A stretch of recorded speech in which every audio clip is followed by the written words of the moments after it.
بسم اللہ الرحمن الرحیم۔ اب الملفوظ کے یہ حوالے ہیں۔ ٹھیک یہ دیکھ لو، مٹیا محل قادریہ بک ڈپو لکھا ہے، مکتبہ قادریہ، اٹوا بازار، سدھارتھ نگر، یو پی۔ اب اس کے حوالے آپ دیکھیں گے۔ یہ دیکھو، یہ ابھی انتقال ہوا ہے ان کا، یہ لکھا ہوا ہے، میں ابھی آپ کو بتاتا ہوں۔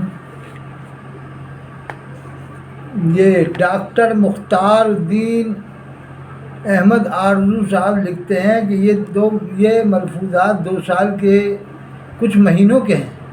یہ ملک العلماء حضرت علامہ ظفر الدین دھاری صاحب کے لڑکے ہیں، ڈاکٹر مختار الدین صاحب۔ یہ آرزو ان کا تخلص تھا۔ یہ علی گڑھ میں دودھپور میں رہتے تھے، دیوبندیوں سے سب سے ملتے تھے اور ان چکروں سے باز آ گئے تھے۔ مجھے مفتی اعظم ہند کے ایک مرید نے بتایا، مجھے ان کے مرید نے بتایا کہ میں اب ان چکروں میں نہیں پڑتا ہوں۔ مفتی اعظم کے ایک مرید ہیں، وہ جیون گڑھ میں رہتے ہیں، نام ان کا شوکت ہے، شوکت صاحب۔ وہ ابھی بھی کوئی بتا دے گا شوکت صاحب کہاں رہتے ہیں جیون گڑھ میں۔ انہوں نے ایک مسجد بھی بنوائی ہے 3 نمبر یا 4 نمبر گلی میں۔ تو وہ مجھے بتا رہے تھے کہ میں جب ان سے ملنے گیا تو انہوں نے کہا کہ میں ان چکر میں نہیں پڑھتا دیوبندی بریلوی۔ یہ ان کا نام یہ لکھا ہوا ہے۔ یہ علامہ ظفر الدین دھاری صاحب کے لڑکے تھے، دودھپور علی گڑھ میں رہتے تھے، ابھی انتقال ہوا ہے۔ وہیں نماز پڑھتے تھے، وہابی کے پیچھے نماز پڑھتے تھے۔ یہ دیکھو، یہ نام بتا رہا ہوں، ڈاکٹر۔ اور ان کے بارے میں مختار الدین آرزو ایک نمبر بھی لکھا تھا، رضا اکیڈمی والوں نے لکھا تھا، کیا لکھا تھا، نمبر ان کے نام سے چھاپا تھا، یا جہان ملک العلماء میں ان کا نام دیا تھا، کیا تھا اللہ بتائے نا۔ یہ صفحہ 30، یہ دیکھو، یہ وہی ڈاکٹر مختار الدین آرزو ہیں جو علی گڑھ دودھپور میں رہتے تھے، وہابی کے پیچھے نماز پڑھتے تھے۔ کوئی بھی بتا دے گا کہ ہاں صاحب، دودھپور میں تو سب زیادہ تر وہی ہیں، دیوبندی لوگ ہیں۔ اور یہ شوکت صاحب، یہ جیون گڑھ میں رہتے ہیں، کوئی بھی بتا دے گا، مشہور آدمی ہیں، مفتی اعظم ہند کے مرید ہیں۔ یہ جو ہے سلام پڑھنے کے لیے 4 نمبر والی گلی کی جو مسجد میں جاتے تھے، حافظ رسالت صاحب جہاں نماز پڑھاتے ہیں، امام ہیں، وہاں خالی سلام پڑھنے جاتے تھے، بس نماز تو کہیں اور پڑھتے تھے، سلام پڑھنے جاتے تھے۔ بہت کٹر سنی تھے حافظ جناب شوکت صاحب، ابھی بھی ہیں، شاید ابھی ہوں گے، دکھنا بند ہو گیا، ان کو کم دکھتا ہے۔ میں بھی ان کے گھر پہ گیا ہوں، لیکن وہ مجھے بتا رہے تھے کہ میں جب ان سے ملنے گیا تو انہوں نے کہا ڈاکٹر مختار الدین صاحب نے کہ میں اب ان چکر میں نہیں پڑتا دیوبندی بریلوی کی، یعنی سب کو مسلمان ماننے والے تھے۔ یہ دیکھا، یہ حوالہ دیا صفحہ نمبر 30۔ اور یہ کوئی بھی علی گڑھ میں ان کا بتا دے گا، ڈاکٹر صاحب، اور شوکت صاحب کا بھی کوئی بتا دے گا، یہ جیون گڑھ میں رہتے ہیں۔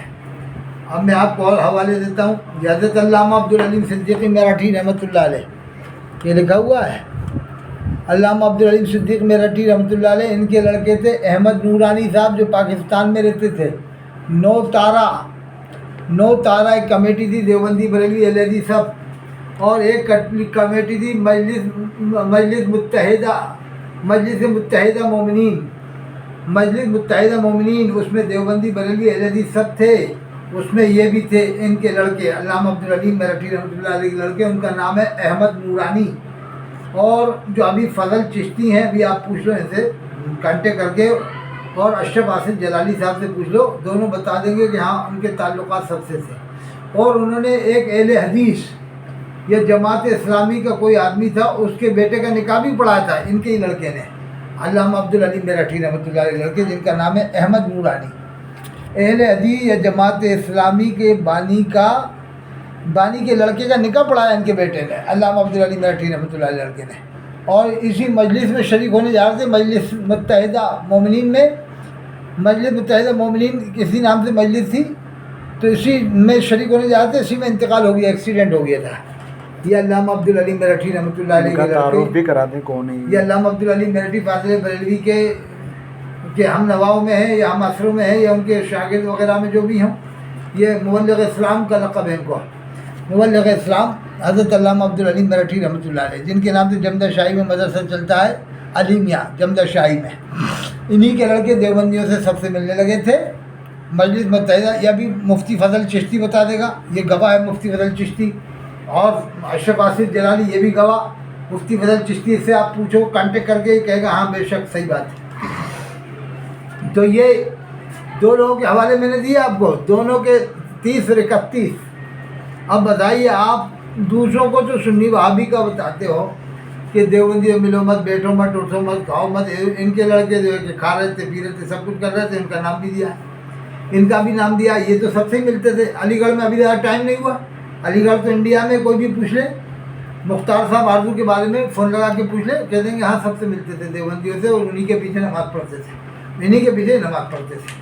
اور خود ملک العلماء ظفر الدین بہائی رحمۃ اللہ علیہ، وہ جو ہے پٹنہ شمس الہدیٰ میں مفتی سہول عثمانی دیوبندی کے پیچھے روزانہ ظہر کی نماز پڑھتے تھے۔ یہ کتاب صفحہ نمبر 125 یہ لکھی ہے مفتی محمود احمد رفاقتی نے، جو مفتی محمود احمد رفاقتی امین شریعت کانپور کے لڑکے تھے، مفتی رفاقت حسین صاحب کے لڑکے تھے، ابھی ان کا انتقال ہوا 7-8 سال پہلے۔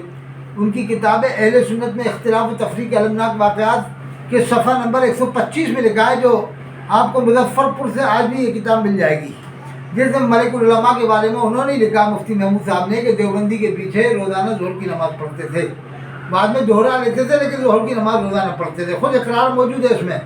ملک العلماء کہتے ہیں نماز جماعت کے ساتھ واجب ہے، میں جماعت سے ہی پڑھ لیتا ہوں اور بعد میں دہرا کر اعلیٰ کے فتوے پر بھی عمل کر لیتا ہوں، یہ الفاظ موجود ہیں، یعنی خود اقرار موجود ہے کہ میں نماز پڑھ لیتا ہوں جماعت سے، بعد میں دہرا بھی لیتا ہوں، اور روزانہ ظہر کی نماز پڑھتے تھے مفتی سہول عثمانی دیوبندی کے پیچھے۔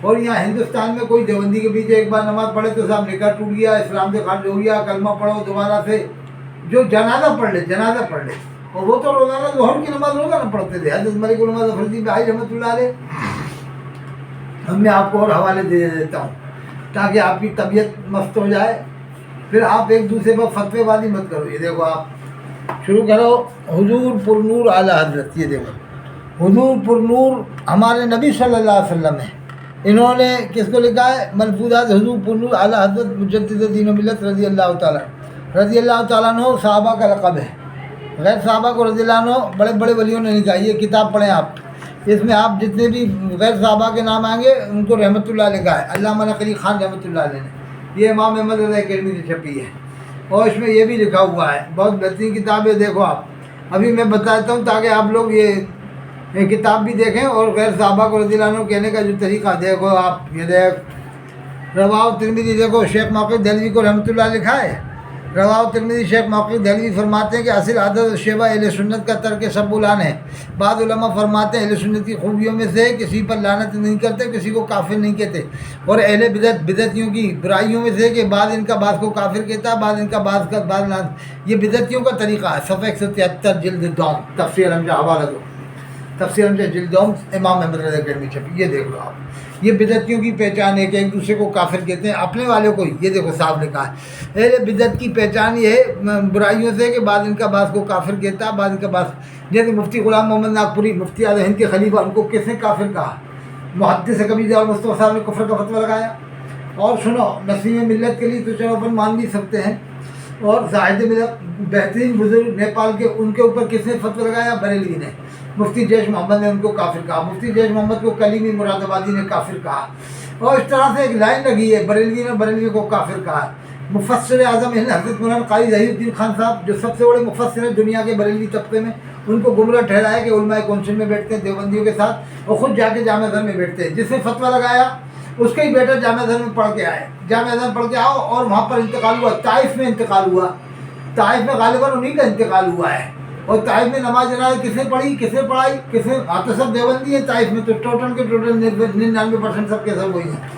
وہیں پر ان کا ایکسیڈنٹ ہوا طائف میں، محدث کبیر حضرت ضیاء مصطفیٰ صاحب کے لڑکے کا، اور جامعہ ازہر میں غالباً وہی پڑھ کے آتے، تو جامعہ ازہر علماء کونسل سیم کا ٹو سیم، جیسے علماء کونسل دیوبندی بریلوی اہل حدیث سب بیٹھتے ہیں، ایسے جامعہ ازہر میں سب پڑھتے ہیں، تو وہاں جانے والے پر فتویٰ کیوں نہیں؟ اور قاری ظہیر صاحب پر فتویٰ کیوں لگا دیا گمراہیت کا کہ قاری ظہیر دیوبندیوں کے ساتھ بیٹھتا ہے، گمراہ ہے، اور جامعہ ازہر میں 3 سال 4 سال بیٹھ کے آئے، کھا کے آئے، پی کے آئے، نمازیں پڑھ کے آئے، کس کے پیچھے؟ جمعہ پڑھتے ہیں، اور جمعہ نہیں پڑھتے تو کیا 3 سال 4 سال جمعہ نہیں پڑھتے تم لوگ؟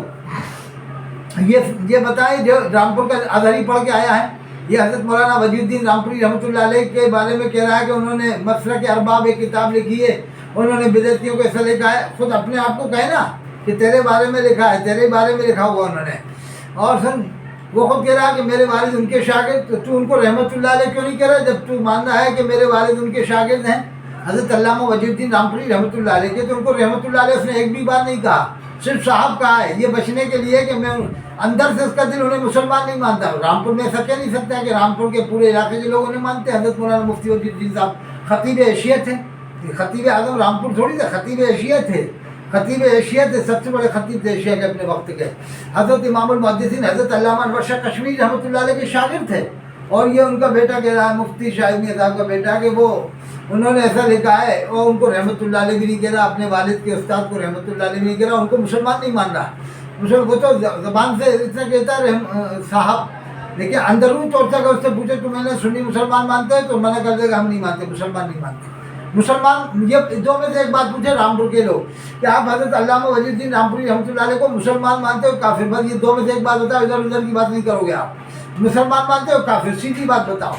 تو صاحب ہے کہ وہ مسلمان نہیں مانے گا کہ ہم نہیں مانتے مسلمان، کیونکہ وہ رامپور والوں کا بھی ڈر ہے، اس لیے سوچتا ہے کہ اگر یہ کہہ دے گا مسلمان نہیں مانتے تو ببال ہو جائے گا پورے رامپور میں۔ بہت بڑے عالم تھے حضرت مولانا مفتی وجی الدین رامپوری رحمۃ اللہ علیہ، ان کو اس نے ایک بھی بار یہ جو ہے کہ فیضان رضا صاحب نے ایک بھی بار رحمۃ اللہ علیہ نہیں کہا، اس کا مطلب اندر سے دل میں یہ ہے کہ انہوں نے مسلمان نہیں مانتا ہے۔ یہ دیکھو آپ، میں نے آپ کو بتایا شیخ موقع دہلوی رحمۃ اللہ علیہ لکھا ہے نا۔ اب دیکھو میں آپ کو اور حوالے دیتا ہوں اسی کتاب میں سے کہ تمام ولیوں کو انہوں نے رحمۃ اللہ لکھا۔ یہ دیکھو آپ، بہت اچھی کتاب ہے، شاندار کتاب ہے، پڑھو آپ۔ سوال 5 اہم، کسی مسلمان پر لعنت نہ کرے، اسے ملعون مردود نہ کہے، اور جو شروع سے کافر ہو، جس کافر کا کفر پر مرنا یقین نہیں، یعنی شروع سے جو کافر ہے، جس کافر کا کفر پر مرنا یقینی نہیں، اس پر بھی نام لے کر لعنت نہ کرے۔ بعض علماء کے نزدیک مستحق لعنت پر بھی لعنت نہ کرے، لعنت نہ کہے۔ رسول اللہ صلی اللہ علیہ وسلم فرماتے ہیں مسلمان بہتان کرنے والا، لعن کرنے والا اور فحش اور بیہودہ بکنے والا نہیں ہوتا۔ پھر یہ دوسری حدیث ہے، یہ پڑھو آپ۔ پھر یہ تیسری حدیث، یہ پڑھو آپ۔ یہ سب انہوں نے حدیث سے لکھی، یہ پڑھتے رہنا آپ ہیں۔ یہ کیا پہچان بتائی بدعتیوں کی؟ یہ بدعتیوں کی پہچان میں نے آپ کو بتائی تھی، ادھر تھی بدعتیوں کی پہچان صفحہ 73 میں، ہاں صفحہ 73، یہ بدعتیوں کی پہچان، بدعتیوں کی پہچان، اہل بدعت کی برائیوں سے بعد ان کا بات کو کافر کہتا ہے۔ اور سنو آپ، اب میں آپ کو یہ حوالے بتاتا ہوں، یہ الملفوظ کے آپ دیکھیں، یہ دیکھو پہلے الملفوظ کے بارے میں فتاوی شارح بخاری، یہ دیکھو آپ فتاوی شارح بخاری دکھاؤ جلدی جلدی فٹافٹ۔ اب ان کو یہ بھی بتا دیں کہ انہوں نے کیا لکھا الملفوظ کے بارے میں۔ لوگ میرے بارے میں کہتے ہیں یہ ایسا کرتے، میں نہیں، حضرت مفتی شریف اللہ قمجدی صاحب نے کیا لکھا ہے، دیکھو آپ، یہ لکھا ہے اعلیٰ حضرت نے یہ دیکھو الملفوظ کا جو حال ہے وہ اہل علم سے مخفی نہیں، اس میں سینکڑوں غلطیاں اب تک مل چکی ہیں۔ احکام شریعت ایک میلاد خواں کی جمع کردہ ہے، یہ دونوں کتابیں عالت کے وصال کے بعد چھپی ہیں، اس لیے اس میں غلطی کا امکان بعید نہیں ہے۔ اسی وجہ سے خادم اسی پر فتویٰ دیتا ہے کہ اس میں بہت غلطیاں ہیں۔ یہ لکھا ہے نا الملفوظ میں سینکڑوں غلطیاں ہیں، 2 کتابوں میں سینکڑوں، اور یہ بھی لکھا ہے جو اہل علم سے، اہل علم یعنی بہت سارے عالم جانتے ہیں، اہل علم کا مطلب بہت سارے عالم جانتے ہیں، اہل علم سے مخفی نہیں، یہ چھپائی کی لکھائی کی نہیں بتائیں ڈائریکٹ۔ یہ دیکھو آپ صفحہ نمبر 36، یہ شارح بخاری جلد اول ہے، بس یہ جلد اول بتا دوں، یہ فتاوی شارح۔ اب دیکھو میں الملفوظ کے بارے میں بتاتا ہوں آپ، یہ آپ لوگ جو کہتے ہو صاحب ملفوظ، یہ غلطی میں نے نہیں، دیکھو میں نے بتا دی، مفتی شریف اللہ صاحب نے بتائی، اور اس میں ہر جگہ واللہ عالم لکھا ہے۔ یہ دیکھو آپ جتنے بھی پڑھو گے فتوے واللہ عالم، یہ دیکھو آپ، یہ بھی بتا دو دعوت اسلامی والے واللہ و رسول عالم لکھ رہے ہیں، یہ دیکھو واللہ عالم، واللہ تعالیٰ عالم، ہر فتوے کے جواب، یہ دیکھو واللہ تعالیٰ عالم، ہر فتوے کے جواب میں واللہ تعالیٰ عالم، ہر فتوے کے جواب میں جہاں بھی الٹ کے دیکھو گے، یہ دیکھو واللہ تعالیٰ عالم، یہ دیکھو واللہ تعالیٰ عالم ہے، یہ دیکھو واللہ تعالیٰ عالم ہے، یہ دیکھو کہاں لکھا، یہ فرمایا، یہ دیکھو اس کا جواب ابھی یہاں پر ہوگا، یہ واللہ تعالیٰ عالم، یہ پورا جواب ہے، یہ دیکھو پورے جواب واللہ تعالیٰ عالم، ہر فتوے کے جواب میں واللہ، یہ دیکھو واللہ تعالیٰ عالم، یہ یہاں پر پورے فتوے کے جواب کے بعد واللہ تعالیٰ، یہ دیکھو واللہ تعالیٰ، کتنے میں نے حوالے دے دیا آپ، اور دعوت اسلامی والے واللہ و رسول عالم لکھ رہے ہیں۔ یہ دیکھو آپ فتاوی افریقہ ہے، فتاوی افریقہ عالم، یہ دیکھو آپ، یہ اس کا بھی حوالہ دیکھ رہا، یہ دیکھو دعوت اسلامی والے ان کو بھی چیلنج کر رہے ہیں، یعنی حضرت فاضل بریلوی سے بھی آگے بڑھ رہا ہے، یہ بتانا چاہتے ہیں دعوت اسلامی والے کہ ہم بہت اللہ کے رسول کو مانتے ہیں، جبکہ اعلیٰ حضرت نے بھی وہ حدیث پڑھی ہے، صحابہ کرام کہتے تھے اللہ کے رسول کے سامنے کہ واللہ و رسول عالم، تو وہ تو اللہ کے رسول کی موجودگی میں صحابہ ایسا کہتے تھے۔ بعد میں ایک بار ایک صحابی نے ایسا کہا کہ اللہ اس کے رسول نے چاہا، تو مسند احمد کی حدیث ہے، اللہ کے رسول نے منع فرما دیا کہ ایسا نہ کہا کرو، بلکہ یوں کہو کہ جو اللہ چاہے۔ مسند احمد کی حدیث ہے۔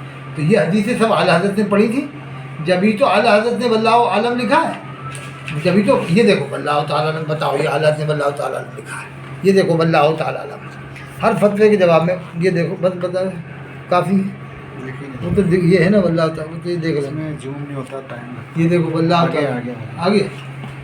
اب اللہ تعالیٰ عالم واللہ تعالیٰ عالم میں بتا دوں، جو چاہے گا دے پھر فتح الملفوظ کے حوالے دیتا ہوں میں آپ کو کٹا کٹ۔ یہ دیکھو واللہ تعالیٰ عالم، یہ دیکھو واللہ تعالیٰ عالم آگے، واللہ تعالیٰ عالم۔ یہ جہاں بھی وہ جواب دیتے ہیں اعلیٰ حضرت واللہ تعالیٰ عالم لکھتے ہیں، فتح رضویہ میں ہی واللہ تعالیٰ عالم ہے، پوری فتح رضویہ پڑھ لو آپ، واللہ تعالیٰ عالم کا ہی واللہ تعالیٰ عالم ہی لکھا ہے۔ کہ دعوت اسلامی والے اعلیٰ حضرت سے پڑھ رہے ہیں، یہ بتانا چاہتے ہیں کہ ہم اعلیٰ حضرت سے زیادہ ماننے والے ہیں یا یہ جو نئی نئی باتیں کر رہے ہیں۔ پھر آگے کیا انشاءاللہ و رسول بھی کہلوائیں گے، ماشاءاللہ و رسول بھی کہلوائیں گے کہ بھائی انشاءاللہ رسول کا ہو۔ دیوبندی انشاءاللہ کہتا ہے تو اپن کو انشاءاللہ رسول کہنا چاہیے، دیوبندی ماشاءاللہ کہتا ہے تو اپن کو ماشاءاللہ رسول کہنا چاہیے، دیوبندی بسم اللہ الرحمن الرحیم کہہ کے کھانا کھاتا ہے تو اپن کو بسم اللہ الرحمن الرحیم کے بعد مسئلہ کے اعلیٰ حضرت کہہ کے کھانا کھانا چاہیے۔ یعنی اپنی طرف سے نئے نئے فارمولے لائیں گے کہ شریعت میں تبدیلی کریں گے دعوت اسلامی والے۔ بتائیے آپ، میں نے آپ کو یہ 2 حوالے دے دیے، اور بھی آپ پوری فتح افریقہ پڑھیں گے واللہ تعالیٰ عالم لکھا، پوری فتح۔ یہ دیکھو آپ ایک اور حوالہ دے دو، یہ دیکھو واللہ تعالیٰ عالم لکھا، واللہ تعالیٰ عالم، ہر فتوے کے جواب میں واللہ تعالیٰ عالم۔ یہ جہاں جہاں پڑھو گے پوری فتح افریقہ میں، یہ فتح افریقہ اور بتا دو، فتح رضویہ میں بھی واللہ تعالیٰ عالم ہی ہے۔ اب میں آپ کو الملفوظ کے حوالے میں دیتا ہوں چند، تاکہ آپ کو یہ بھی معلوم ہو جائے۔ دیکھو آپ، دیکھو غلطیاں انسان سے ہوتی ہیں، اپن مانتے ہیں، لیکن کسی کے بارے میں یہ دیکھو آپ، جو سوال ہوا دیوبندیوں کے بارے میں، دیوبندیوں کی مسجد بنوائی مسجد ہے کہ نہیں؟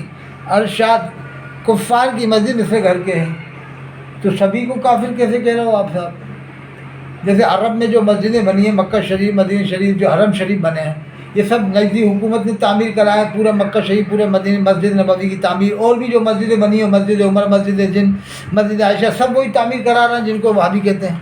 تو یہ لکھا کفار کی مسجد مثل گھر کے ہیں، یعنی مسجد نہیں ہے، گھر کی طرح ہے۔ استغفر اللہ العظیم۔ یہ دیکھو آپ، صفحہ نمبر 95 ہے، دیکھ لو آپ، یہ الملفوظ ہے، حساب بر ہے، دیکھو آپ، یہ دیکھو تھوڑی بہت باتیں ایسی ہیں، بہت سی باتیں ان کی ایسی ہیں کہ جو دماغ گوارا نہیں کرتا، بہت سی اچھی باتیں بھی ہم یہی مانتے ہیں۔ تو اس لیے جہاں اچھی باتیں لے لو، جو نہیں ہے چھوڑ دو، ختم بات۔ اور یہ مت کہو کہ ان کی ہر بات مانو یا ان کو ماننا فرض ہے، ان کو ماننا کوئی فرض نہیں ہے، کوئی واجب نہیں ہے کہ صاحب ان کو ماننے، ان کی ہر بات مانو۔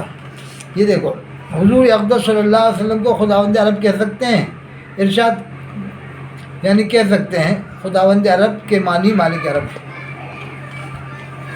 سمجھ گئے آپ؟ اب یہ دیکھو آپ، یہ دیکھو صفحہ نمبر 104، ایک صاحب نے دعوت کی ہوگی، قبول کی ہوگی، ایک صاحب بزرگ نے، یہ لکھا ہوا ہے فتح محمد صاحب سے۔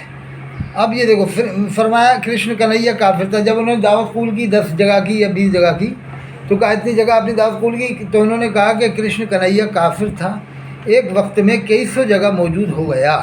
فتح محمد اگر ایک وقت میں چند جگہ اگر ہو گیا تو کیا تعجب ہے؟ تو دیکھو آپ، یہ کرشن کنہیا کو کس نے دیکھا؟ سینکڑوں جگہ، کس مسلمان نے دیکھا؟ ان کا زمانہ کب ہے؟ کیا مسلمانوں نے دیکھا تھا کرشن کنہیا کو سینکڑوں جگہ؟ کیا یہ بھی حاضر ناظر ہو گئے؟ کرشن کنہیا بھی کیا حاضر ناظر تھے؟ کئی سو جگہ موجود ہو گئے ایک وقت میں۔ کرشن کنہیا کافر تھا، ایک وقت میں کئی سو جگہ موجود ہو گئے، تو کیا کرشن کنہیا بھی حاضر ناظر تھا؟ دیکھو ایسی باتیں نہیں مانی جا سکتی، کیا کسی بھی کتاب میں لکھی ہوں، جو باتیں قرآن حدیث کے مطابق نہیں وہ نہیں مانی جا سکتی ہے۔ یہ قرآن میں اللہ نے فرمایا فَإِن تَنَازَعْتُمْ فِي شَيْءٍ فَرُدُّوهُ إِلَى اللَّهِ وَالرَّسُولِ، اگر تمہارے اندر کسی معاملے میں تنازع ہو جائے تو پلٹو اللہ اس کے رسول کی طرف، یعنی قرآن میں اور حدیث میں اس مسئلے کا حل تلاش کرو۔ یعنی قرآن میں اور حدیث میں، اگر قرآن اور حدیث کے مطابق ہے تو مانو، نہیں تو مت مانو۔ امام ابو حنیفہ رحمۃ اللہ علیہ نے بھی یہی کہا تھا، میرا بتایا وہ مسئلہ اگر قرآن اور حدیث کے مطابق نہیں ہے تو دیوار پہ مار دینا۔ اس لیے ان کے بہت سے مسائل نہیں مانے جاتے ہیں۔ اس لیے فقہ حنفی میں 3 طبقے ہیں، شیخین، طرفین اور صاحبین، تین حصوں میں بانٹا گیا فقہ حنفی کو، شیخین، طرفین، صاحبین۔ یہ دیکھو آپ، یہ پوچھا فاضل بریلوی سے غوث ہر زمانے میں ہوتا ہے؟ جواب دیا بغیر غوث کے زمین و آسمان قائم نہیں رہ سکتے، یہ شان قدرت کے خلاف ہے۔ قرآن کی آیت ہے ان اللہ یمسک السماوات والارض ان تزولا، بے شک اللہ تعالیٰ زمین و آسمان کا نظام اللہ تعالیٰ تھامے ہوئے ہے۔ اللہ تعالیٰ کے دست قدرت میں ہے زمین و آسمان کا نظام۔ یہ کیا کہتے ہیں؟ بغیر غوث کے زمین و آسمان قائم نہیں ہو سکتے۔ صفحہ نمبر 104۔ یہ کیسے بات مانی جائیں گی؟ اس طرح کی باتیں کیا مانی جائیں گی؟ یہ بتائیے آپ۔ یہ لکھا ہے نا بغیر غوث کے زمین و آسمان قائم نہیں ہو سکتے۔ اب آدم علیہ السلام سب سے پہلے نبی ہیں، آدم علیہ السلام سے پہلے بھی زمین و آسمان قائم تھے، آدم علیہ السلام کے تشریف لانے سے پہلے بھی زمین و آسمان قائم تھے۔ یہ کہہ رہے ہیں بغیر غوث کے زمین و آسمان قائم نہیں رہ سکتے۔ تو آدم علیہ السلام سے پہلے کوئی غوث کوئی قطب کوئی ابدال آئے نہیں دنیا میں۔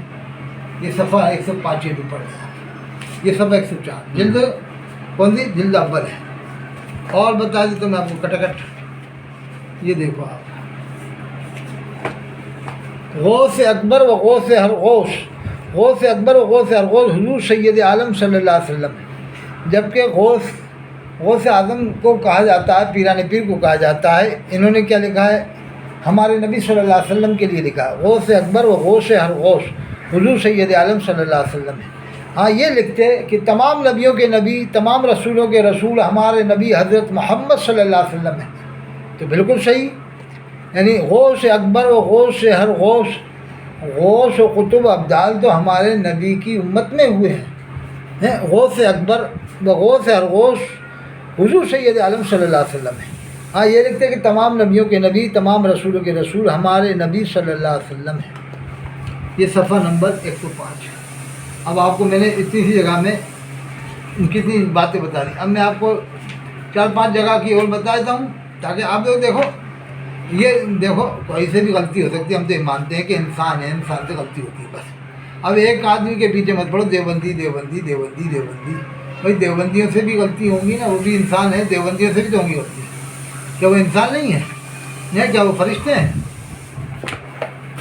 یہ دیکھو، یہ پڑھو آپ، ایک خواب دیوبندی لکھ دیتا ہے تو آپ لوگ اعتراض کرتے۔ دیکھو آپ، انتقال کے بعد مولوی سید امیر صاحب مرحوم نے خواب میں زیارت اقدس حضور سید عالم صلی اللہ علیہ وسلم سے مشرف ہوئے، یعنی اللہ کے رسول صلی اللہ علیہ وسلم کے دیدار سے مشرف ہوئے کہ اللہ کے رسول گھوڑے پر تشریف لیے جاتے ہیں۔ عرض کی یا رسول اللہ حضور کہاں تشریف لیے جاتے ہیں؟ فرمایا برکات احمد کے جنازے کی نماز پڑھنے۔ اب فاضل بریلوی کہتے ہیں الحمدللہ یہ جنازہ مبارکہ میں نے پڑھایا۔ یہ ایک دم بیچ میں ان کا قول کیسے آ گیا، سمجھ سے بار بات ہے۔ بات خواب کی ہے، وہ فاضل بریلوی کہتے ہیں وہ الحمدللہ جنازہ مبارکہ میں نے پڑھایا، اچانک ایک دم انہوں نے کیسے کہہ دیا؟ یعنی اللہ کے رسول کی امامت تھی خواب میں۔ یہ دیکھو الحمدللہ جنازہ مبارکہ میں نے پڑھایا، صاحب پڑھ لو آپ صفحہ نمبر 22 جلد 2 میں۔ تو دیکھو اس طرح کی باتیں اگر دیوبندی لکھتا ہے تو آدمی کافر بنا دیتا ہے، اور اگر اپنا لکھتا ہے تو سوچتے ہیں نہیں وہ ایسا تعویلیں کرتے ہیں۔ حضرت ابوبکر صدیق رضی اللہ عنہ نے بھی تو نماز پڑھائی ہے حضور کے زمانے میں۔ بھائی ابوبکر صدیق رضی اللہ عنہ کا مرتبہ کتنا بلند ہے، تمام امت میں سب سے افضل حضرت ابوبکر صدیق رضی اللہ عنہ کا مرتبہ ہے۔ وہ مثال آپ کیوں دے رہے ہو ہیں؟ وہ مثال آپ کیوں دے رہے ہو صاحب اس طرح سے؟ صاحب ایسی باتیں نہیں چلتی صاحب۔ یہ دیکھو آپ، یہ کسی بھی کتاب میں کسی صحابی سے روایت نہیں ہے۔ صحابہ سے بات مانی جائے گی اس طرح کی، صحابہ سے نہیں، تابعین سے نہیں، تابعین سے نہیں۔ علامہ ابن عقیل ایک عالم کی بات کو پوری دنیا کی جب تک جمہور علماء اتفاق نہ کر لیں، ایک عالم کی بات اس طرح کے معاملے میں نہیں مانی جاتی ہے۔ پوری دنیا کے علماء جب تک اتفاق نہ کر لیں، ایسی بات جو بہت نازک مسئلہ ہو، اس طرح کی بات صحابہ کرام سے نہیں ہے، روایت نہیں ہے، ایک بھی صحابی سے روایت نہیں ہے اس طرح کی بات، نہ تابعین سے نہ تابعین سے۔ یہ علامہ عبدالباقی زرقانی رحمۃ اللہ لکھا ہوگا کسی کتاب میں، دیکھیے اس کا پورا حوالہ دینا تھا کیا لکھا ہے، پھر اگر لکھ بھی دیا تو انہیں ان کی بات سے، ان کی کتاب سے نقل کرنے کی کوئی ضرورت نہیں ہے۔ کیا ضرورت تھی نقل کرنے کی اس بات کو؟ اس سے کیا فائدہ ہو رہا تھا؟ کوئی فائدہ نہیں ہے۔ یہ دیکھیے آپ، یہ لکھا عبدالباقی زرقانی رحمۃ اللہ علیہ فرماتے ہیں اگر نقل کیا ابو العلا مودودی نے خلافت و ملوکیت میں بہت سی باتیں نقل کری، مجھے ایک مودودی ملے، کہا وہ تو انہوں نے نقل کی ہیں صاحب، انہوں نے تھوڑی لکھا ہے، تو میں نقل کرنے کی کیا ضرورت ہے ابو العلا مودودی؟ ایسی باتیں جو حضرت علی کی شان کے خلاف ہوں، حضرت علی کی شان کے خلاف جمع کر دی انہوں نے خلافت و ملوکیت میں، یا اور کسی کتاب میں ان کی غالباً خلافت و ملوکیت میں ہے، کسی کتاب میں ہے، تو ایسی وہ کہہ رہا کہ صاحب تو انہوں نے نقل کی ہیں ابو البلا مودودی صاحب نے. کیوں نقل کی صاحب؟ کیا تو یہ کہہ رہا ہوں نقل کیوں کی؟ نقل کی ضرورت کیا ہے؟ قرآن میں قتلوا فی سبیل اللہ باتا جو اللہ کے راستے میں قتل ہوگا اللہ فرماتا بلاحیان ان کو مردہ لگا بلاحیان بلکہ وہ زندہ ہے. اللہ نے تو قرآن میں فرمایا زندہ شہید زندہ ہے، یعنی ہمارے نبی صلی اللہ علیہ وسلم کے امتی جو جنگ میں شہید ہو جائے وہ زندہ ہے. تو جب غلام زندہ ہے تو نبی تو بدرجہ اولا زندہ ہے. قرآن میں قتلوا فی سبیل اللہ امواتا بل احیاء عند ربہم یرزقون بلکہ وہ زندہ ہیں شہداء عند ربہم یرزقون انہیں اللہ کی جانب سے رزق ملتا ہے. اس میں لکھا ذوالقرنین رحمۃ اللہ علیہ فرماتے ہیں انبیاء علیہ الصلوۃ والسلام کی قبور مطہرہ میں ازواج مطہرات پیش کی جاتی ہیں، وہ ان کے ساتھ شباشی فرماتے ہیں. یہ صفحہ نمبر 27 جلد 100. یہ کہہ رہا ہوں کہ اس طرح کی باتیں پڑھنے کے بعد آدمی کا ذہن منتشر ہو جاتا ہے کہ نہیں. شباشی فرماتے ہیں، کس نے دیکھا شباشی کرتے؟ پھر یہ کہتے ہیں شباشی معنی ملاقات ہے، تو روحانی ملاقات کرتے کون دیکھ رہا ہے؟ روحوں کو آتے جاتے کس نے دیکھا؟ روحوں کو تو دیکھنا ہی مشکل بات ہے. اور اگر جسمانی طور سے مانے جاتے تو یہ جسمانی طور سے تو ممکن ہی نہیں ہے. اس طرح سے ازواج مطہرات کا قبروں میں جانا جسمانی طور سے تو ممکن ہی نہیں ہے، بالکل ممکن نہیں ہے. اور یہ دیکھو آپ یہ لکھا ہوا ہے کہ قبور مطہرہ میں ازواج مطہرات پیش کی جاتی ہیں. اور رہی بات روحانی، تو روحانی ملاقات کے لیے ان کا آنا ضروری نہیں ہے. قبور مطہرہ میں ازواج مطہرات کا آنا ضروری نہیں ہے. ازواج مطہرات کا آنا ضروری نہیں ہے، وہ تو روحانی ملاقات تو ویسے بھی ہو سکتی ہے. یہ لکھا ہے ازواج مطہرات پیش کی جاتی ہیں، ازواج مطہرات پیش کی جاتی ہیں. یہ بات جسم کے اوپر دلالت کر رہی ہے. ازواج مطہرات پیش کی جاتی ہیں، وہ ان کے ساتھ شباشی فرماتے ہیں. یہ تو ازواج مطہرات پیش کی جاتی ہیں جملہ روح کے اوپر نہیں ہے، یہ تو جسم کے اوپر دلالت کر رہا ہے کہ ازواج مطہرات پیش کی جاتی ہیں، ان کے ساتھ شباشی فرماتے ہیں. ماں جسم کے کس نے دیکھا؟ جب صحابہ کرام نے ہمارے نبی صلی اللہ علیہ وسلم کی ازواج مطہرات کو نہیں دیکھا، سب کی سب پردے والی تھی، تو تمام نبیوں کی بیویوں کو کون دیکھ لے گا؟ بعد والا کون ہے؟ سب بزرگ. اگر کسی نے لکھا ہو تو ایسے تھوڑی مانا جائے گا. کتنی بڑا عالم کوئی لکھے، یہ تھوڑی سی بہت بڑے عالم نے لکھ دیا تو بات مان لی جائے. قرآن میں اللہ نے فرمایا کہ اگر تم اندر کسی معاملے میں تنازع ہو جائے تو پلٹو اللہ اس کے رسول کی طرف، یعنی قرآن میں اور حدیث پاک میں اس مسئلے کا حل تلاش کرو. تو سمجھ میں آیا؟ کوئی بھی دیوبندی بریلوی اہل حدیث کوئی بھی اگر کوئی ایسی بات لکھتا ہے جو قرآن حدیث کے مطابق نہیں ہے تو اس کو نہیں مانا جائے گا. کیا لاکھ دلیلیں دے کہ انہوں نے لکھا، ارے کوئی بھی لکھے جو بات دماغ میں نہیں آ رہی، ہضم ہی نہیں ہو رہی اور قرآن حدیث کے بالکل مطابق ہی نہیں ہے تو کوئی بھی لکھے، کیوں مانا جائے تھا؟ ایک حوالہ دے دوں پھر اس کے بعد ختم کرتا ہوں میں. یہ دیکھو اب کیسے مان لیا جائے کہ ہوا اللہ کی نافرمانی کر سکتی ہے. دیکھو آپ یہ دیکھو 2 منٹ میں جب مجمع ہوا کفار کا مدینہ طیبہ پر کہ اسلام کا قلعہ قمع کر دیں، غزوہ احزاب کا واقعہ ہے. اللہ عز و جل نے مدد فرما چاہیے اپنے حبیب کی. جب اللہ کے رسول موجود ہے، یہ اس وقت کی بات ہے. مدد فرما چاہیے اپنے حبیب کی. شمالی ہوا کو حکم ہوا جا کافر کو نیست نابود کر دے. اس نے کہا الحلائل لا یخن باللیل، ہوا نے کہا اللہ سے بیویاں رات کو باہر نہیں نکلتی. ہوا کیا ایسا کہہ دے گی اللہ پاک سے؟ بیویاں رات کو باہر نہیں نکلتی. تو اللہ تعالیٰ نے اس ہوا کو بانجھ کر دیا. پھر اللہ تعالیٰ نے دوسری ہوا سے کہا، پروائی سے کہا، تو پروائی نے اللہ کی بات مانی ہو گئی. کیا یہاں پر بھی 2 طرح کی ہوا ہو گئی؟ کیا اس میں بھی یہ پارٹیشن کر دو گے دیوبندی بریلوی کا یہاں ہوا کے اندر بھی کہ ایک ہوا نے اللہ کی بات مانی ایک نے نہیں مانی؟ یہ دیکھو ایک طرف کی ہوا نے مانی ایک طرف. کیا ہوا کے اندر بھی پارٹیشن ہو رہا ہے دیوبندیت بریلویت کا؟ کیا ہوا میں اتنی ہمت ہے؟ قرآن میں قلنا یا نار کونی بردم و سلامن علی ابراہیم، آگ تو ابراہیم پر سلامتی سے ٹھنڈی ہو جا. تو آگ نے تو نہیں کہا کہ میں نہیں ہوں گی ٹھنڈی. یہ دیکھیے کیا ایسا ہوا کہ آگ نے کہا کب کہ پھر اللہ نے دوسری آگ کو پیدا فرمایا دوسری آگ سے کہا ہو؟ ایسا تو نہیں ہے. قرآن میں قلنا یا نار کونی بردم و سلامن علی ابراہیم، آگ تو ابراہیم پر سلامتی سے ٹھنڈی ہو جا. نہ اتنی ٹھنڈی ہو کہ بالکل ٹھنڈی ہو جائے، نہ اتنی گرم، یعنی بالکل اعتدال کے ساتھ اللہ نے فرمایا. تو یہ دیکھیے ہوا کو نافرمان بتا دیا فاضل بریلوی نے، جبکہ ہوا میں حکمت ہوگی کیا؟ اور وہ بھی اللہ کے رسول کے زمانے کی بات ہے. یہ ہوا کی بات فاضل بریلوی نے کب سنی اور کیسے سنی؟ کوئی حوالہ موجود ہے؟ کسی کتاب کا کوئی حوالہ موجود نہیں. تو کیا یہ آدمی سوچے گا نا کہ 1400 سال پہلے بات فاضل بریلوی نے کیسے سنی، اللہ کی بات کیسے سن لی، ہوا کی بات کیسے سنی؟ آخری بات اور دیکھ لو آپ. مجدد الفسانی، ہاں مجدد الفسانی والا واقعہ بھی دیکھ لو آپ. یہ دیکھو مجدد الفسانی پر بھی انہوں نے طنز کسا. دیکھو آپ جو سب سے بڑے مجدد دنیا کے حضرت امام ربانی مجدد الفسانی کو رحمۃ اللہ علیہ بھی نہیں لکھا ہے. کسی نے سوال کیا مجدد الفسانی نے کہیں حضور غوث اعظم رضی اللہ عنہ پر اپنی تفضیل ظاہر کی ہے، تفضیل کو فضیلت ظاہر کی ہے؟ تفصیل لکھی ہے کہیں اپنی فضیلت؟ تو فاضل بریلوی نے لکھا ہے، یہ آیت لکھی، پھر لکھا ہے، پھر فرمایا مکتوبات کی 2 جلدوں میں تو ایسے الفاظ ملیں گے جن میں حضور غوث اعظم رضی اللہ عنہ کی تو کیا گنتی، یعنی حضرت امام ربانی علیہ السلام پر چھیٹا کسی کی ہے، کہہ رہا ہے کہ مکتوبات کی 2 جلدوں میں بڑے بڑے ولیوں پر حضرت نے اپنی برتری ظاہر کی ہے۔ امام ربانی نے یہ لکھا ہے کہ 2 جلدوں میں ایسے الفاظ ملیں گے جن میں حضور غوث اعظم رضی اللہ عنہ کی تو کیا گنتی۔ 30 جلد میں یہ لکھا ہے کہ انہوں نے ہی مانا ہے کہ جتنے بھی فیض و برکات ملیں سب غوث پاک کی بارگاہ سے ملیں، تو وہ چھینٹا کسی کیسے کریں گے غوث پاک پر؟ یہ لکھا ہوا ہے 2 جلدوں میں ایسے الفاظ ملیں گے جن میں حضور غوث اعظم کی تو کیا گنتی، یعنی صاف لکھا ہے کہ انہوں نے امام ربانی علیہ السلام رحمۃ اللہ علیہ نے بڑے بڑے ولیوں سے اپنے آپ کی برتری ظاہر کی ہے، اپنے آپ کو بڑا ظاہر کیا ہے۔ پھر یہ بھی انہیں مجدد بھی نہیں مانا ہے، دیکھ لو انہیں مجدد بھی نہیں مانا ہے، یہ دیکھو یہ لکھا نا مکتوبات لکھا ہے، مجدد نہیں لکھا ان کو، مجدد نہیں لکھا، امام ربانی نہیں لکھا، انہیں مجدد ہی نہیں مانا فاضل بریلوی نے۔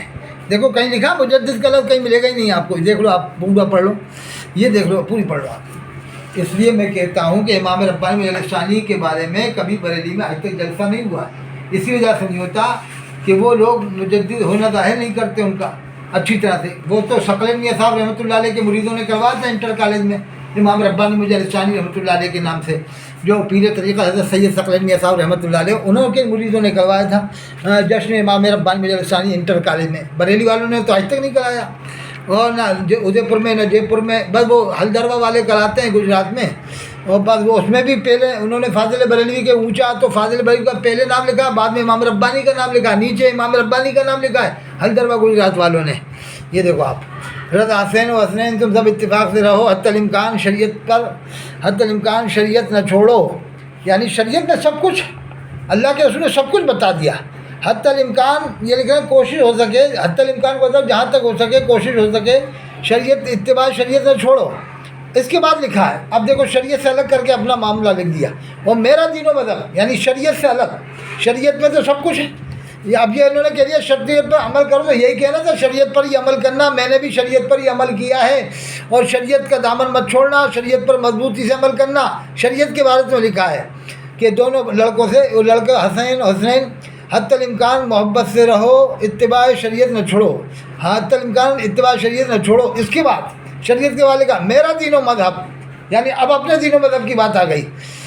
میرا دین و مذہب جو میری کتب سے ظاہر ہے، یعنی جو میں نے لکھا ہے میری کتابوں میں وہی میرا دین ہے۔ اولیاء اللہ کی کتابوں میں، اولیاء اللہ کی کتابوں کا حوالہ نہیں دیا شیخ عبداللہ صاحب، شاہ ولی اللہ صاحب، میرا دین و مذہب جو میری کتب سے ظاہر ہے، یعنی اب یہ کہیں گے اس میں اولیاء اللہ کی بھی باتیں ہیں، تو یہ لکھنا تھا کہ اولیاء اللہ نے جو کتابیں لکھی ہیں وہی میرا دین ہے، امام ربانی شیخ عبداللہ صاحب وہ میرا دین ہے۔ اب ایسے تو ہر ولی کی کتاب میں، ہر عالم کی کتاب میں بہت سے حوالے ملتے ہیں، اور جو ہے کہ میرا دین مذہب جو میری کتب سے ظاہر ہے، یعنی میری کتابوں میں، اس پر ہی مضبوطی سے قائم رہنا ہر فرض سے ہم فرض ہے۔ یہ لکھ رہے ہیں کہ اسی پر قائم رہنا جو میں نے کتابوں میں لکھا ہے، جیسے قبر میں شیطان آتا بیکان انہوں نے تو لکھا ہے، اس کے علاوہ چاروں اماموں نے نہیں لکھا، صحابہ کرام کا عقیدہ نہیں، تابعین کا عقیدہ نہیں، حاضر و ناظر والا عقیدہ انہی کا ہے، صحابہ کا بھی عقیدہ نہیں، تابعین کا عقیدہ نہیں۔ اگر یہ حاضر و ناظر فاضل بریلوی بھی مانتے تو واللہ تعالیٰ عالم واللہ رسول عالم فاضل بریلوی بھی لکھتے، انشاءاللہ و رسول فاضل بریلوی بھی کتابوں میں لکھتے، ماشاءاللہ و رسول فاضل بریلوی بھی کتابوں میں لکھتے، واللہ تعالیٰ واللہ و رسول عالم فتوے کے جواب میں لکھتے۔ تو یہ بہت سے عقیدے انہوں نے ایسے بنائے ہیں کہ جو تمام چاروں اماموں کے نہیں ہیں، نہ صحابہ کرام کے، تو جو ہم کہتے ہیں اچھی اچھی باتیں بھی لکھی ہیں، ناز شریف بہت اچھی لکھی ہم مانتے ہیں، تو جو اچھی باتیں وہ مانو آپ، یہ نہیں کہ صاحب ان کی ہر بات مانو، ان کے نام سے مسلک چلا دو، ایسا نہیں ہوگا۔ مسلک کسی کے نام سے نہیں چلا، 4 اماموں کے علاوہ کوئی 5ویں نام سے آج تک مسلک ہی نہیں چلا۔ مسلک امام ربانی اگر ہوتا تو مسلک امام ربانی مجھے ثانی کے نام سے ہوتا، یا مسلک حضرت شیخ عبدالحق محدث دہلوی کے نام سے چلتا، پھر تو مسلک ہی مسلک ہو جائیں گے ایسے، ہر ایک اپنے نام سے اپنے پیروں کے نام سے مسلک کرے گا تو 50 مسلک بن جائیں گے۔ اس لیے میں کہتا ہوں کہ جو ان کی اچھی باتیں ہیں، کسی بھی عالم کے، کیا ہے تھانوی صاحب کی بات ہو، اگر ان کی اچھی بات ہے وہ مانو، جو اچھی بات نہیں مت مانو، دیوبند والوں کی جو اچھی بات نہیں مت مانو، جو اچھی باتیں مان لو، کہ مگر کسی ایک لیول مت لگا کہ ہم دیوبندی، ہم بریلوی، ہم اہل حدیث۔ ارے قرآن حدیث میں 2 نام دیے گئے، مومن اور مسلم۔ قرآن میں اللہ نے فرمایا ان المؤمنین والمؤمنات والمسلمین والمسلمات، 2 نام اللہ نے ہمیں دیے ہیں، مومن مسلم۔ حدیث میں بھی 2 نام دیے گئے، حضور فرماتے ہیں سن المؤمنون خیرا، مومن کے نزدیک اچھا گمان کرو۔ دوسری حدیث میں المسلم من سلم المسلمون من لسانہ و یدہ، مسلمان کی شان یہ ہے کہ اس کی زبان سے اس کے ہاتھ سے کسی مسلمان کو تکلیف نہ ہو۔ قرآن میں مومن مسلم نام دیا گیا ہمیں، حدیث میں مومن مسلم نام دیا گیا ہے، تو تیسرے نام کی ہمیں ضرورت ہی کیا ہے؟ سنی بھی جب تھی جب شیعہ کا مقابلے کی ضرورت ہے، ورنہ سنی کے کہنے کی بھی ضرورت نہیں ہے۔ ہمیں اللہ نے مومن بنایا، مسلم بنایا، یہ کافی۔ اللہ تعالیٰ ہم سب کو سمجھ عطا فرمائے۔ آخر دعوانا الحمدللہ۔